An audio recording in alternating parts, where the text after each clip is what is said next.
नहायत ही काबिल एहतराम असांजे उस्ताद साईं अदल सुमरो साहब,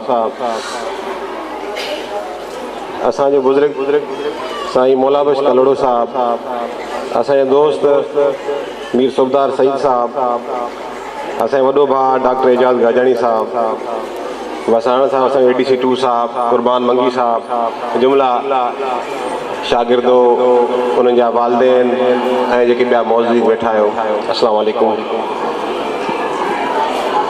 अॼोको ॾींहुं वाक़ई इंतिहाई अहम आहे जो अॼु कुर्बान मंगी साहब जी सालगिरह बि आहे त मरहुमा सैयदा दुर्रिश बतूल साहब अॼु बि सालगिरह आहे, पर अफ़सोस सां चवणो पए थो असां सां गॾु न आहे। Sindh general academy madam दुर्रिश अहवार Durr बतूल साहिबा जी कमी महसूस थींदी ऐं इंशाअल्लाह सभु उनखे यादि रखंदा। मूंखे कुर्बान मंगी साहब चयो त जिन जिन मैडम सां इंटरेक्ट कयो, जिन जो तालुक़ु रहियो प्रोग्राम इवेंट्स में आया या जिन उन्हनि खे ॾिठो कमु कंदे, उन्हनि खे असां कोठ ॾिनी आहे, तव्हां बि महिरबानी करे अचो। ऐं इनकार करे कोन सघियुसि, छाकाणि त हुननि जो तइलीम जे मामले में तमामु वॾो कंट्रीब्यूशन आहे। हुननि इंतिहाई वॾी महिनत कई आहे, जंहिंजो नतीजो अॼु असां ॾिसूं था पिया त तमामु वॾी एनरोलमेंट, काफ़ी ज़हानत ॿारनि में, ॿारनि जी ग्रूमिंग, पेरेंट्स जो ट्रस्ट, इहे सभु शयूं जेके आहिनि ओवर द नाइट कोन थींदियूं। यकीनन उन शख़्सियत जी ऐं उन सां गॾु जेका टीम उस्तादनि जी टीम हुई, उनजी महिनत जो समर आहिनि।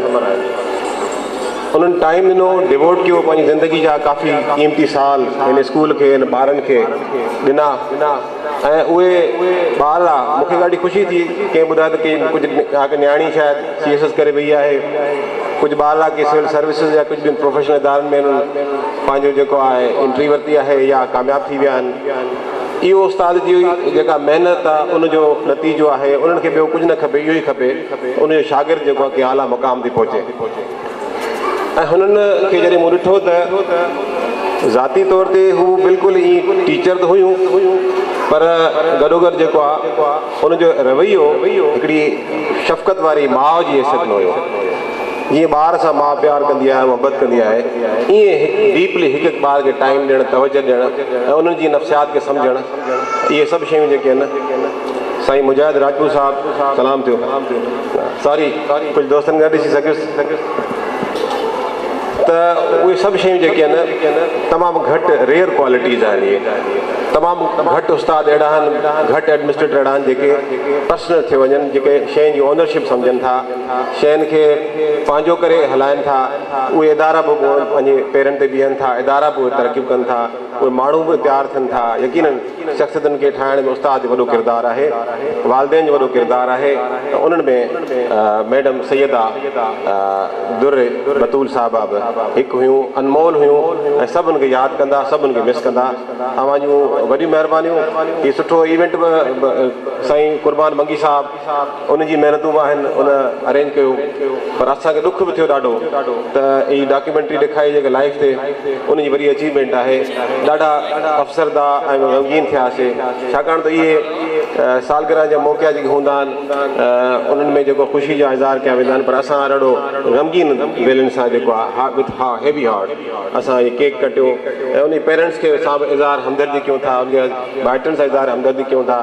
असां दुआ कंदासीं अलाह साईं मरहुमा खे जवाहर रहमत था फरमाए, छाकाणि त इहे वॾो इल्मी अदबी ख़ज़ानो हो ऐं जेको असां खां विछड़ी वियो। हुननि जी आहे बहरहाल जेका नर्सरी लॻाई ऐं उहा रिवायत क़ाइमु की उमेद त इहा रिवायत जेका आहे अॻिते बि हलंदी, अॻिते बि क़ाइमु दाइमु रहंदी।